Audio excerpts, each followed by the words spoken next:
पहली दफा ऐसन लागे जैसे मोर सपना सच हो गे रे। हो साजन तोर बिना अब कुछ नहीं भावे, दिन होवे या रात मोर मन बस तोला चाहे।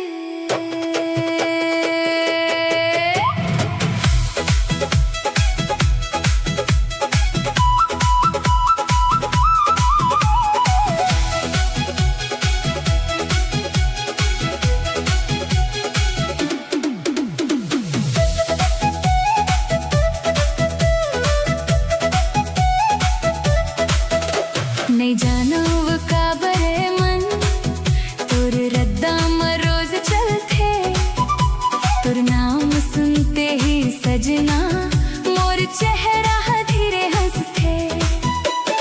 भीड़ हजारों होवे चाहे आँखी तो लाखों जत जाते, दुनिया चाहे जिन कही देवे दिल बस तोला अपन मान थे। तोर कारी आँखी में ऐसन माया के दरिया बही थे, देखत देखत मोर ये दिल धीरे धीरे डूबत जाते।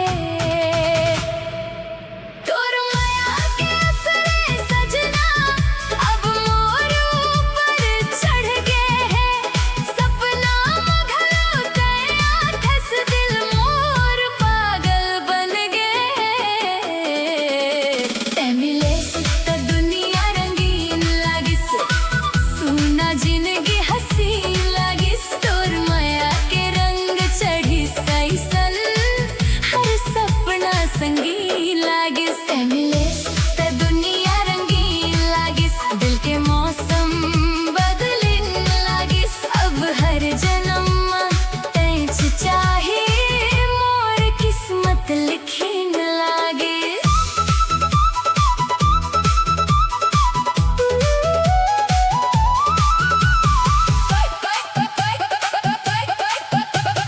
पहली पहली माया के मौसम हवा में खुशबू लानत है, तोर संग बिताए वो पलला दिल बार बार दोहरावत है।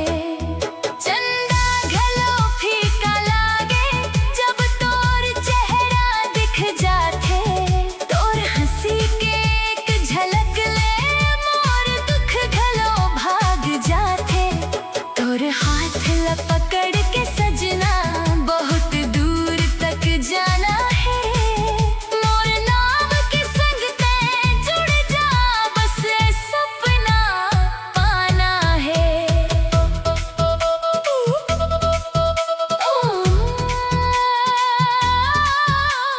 तोर माया मोर माया दिल कही थे आजा रे, ओ साजन आजा रे।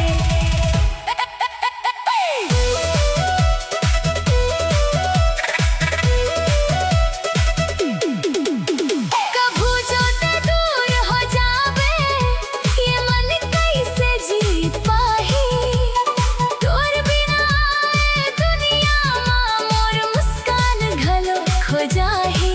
रात अंधेरी जब हो जाही तोर याद उजाला बनही, जिन दिन ते मोर बन जावे ओ दिन किस्मत जागही। ना सोना चाहिए ना चांदी चाहिए ना बड़े महल